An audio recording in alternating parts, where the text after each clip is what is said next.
అంటే ఇంత ఎర్లీ స్టేజ్‌లో వచ్చేసేటప్పుడు మిగతా లైఫ్‌ని ఎలా లీడ్ చేసుకోగలుగుతారు? ఇప్పుడు 50 ఇయర్స్‌కో, 60 ఇయర్స్‌కో వచ్చిందనంటే ఏ ట్రీట్మెంట్ తీసుకునైనా ఒక 10 ఇయర్స్ దాన్ని ఎక్స్‌టెండ్ చేసుకోవచ్చు. అవును. అవును. బట్ ఈ 35, 40కే వస్తే మిగతా ఇంకొక 30, 40 ఇయర్స్ ఎలా రన్ అవును. అవుతుందని? సో, దానికోసమే జాగ్రత్త ఉండాలి. So, first thing is understand what is the problem. First స్టార్టింగ్‌లోనే డయాగ్నోసిస్ అయితే you can understand what's happening in my body. ఏం జరుగుతుంది? ఎంత ప్రాబ్లమ్ ఉందో దాని ప్రకారం మేము ఏమేం చేంజెస్ చేయాలి. సో, అన్నీ if you understand you can take proper care. Like you said కదా! 10 ఇయర్స్, 20 ఇయర్స్, 30 ఇయర్స్ బానే ఉండాలి కదా! We should hmm. Be hmm. Active. Hmm. So, మీకు ఫస్ట్ మోకాల్లో నొప్పి ఉంటే ఆర్ వేరే జాయింట్స్‌లో నొప్పి ఉంటే తప్పకుండా go and check with your doctor.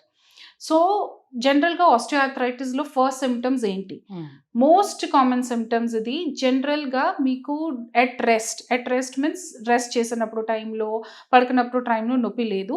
But stairs climbing చేసినప్పుడు ఆర్ చాలా సేపు కూర్చి లేసినప్పుడు టైంలో కాళ్ళలో నొప్పి ఉంటే, ఎర్లీ మార్నింగ్ స్టిఫ్‌నెస్ ఉంటే that is the first sign of osteoarthritis.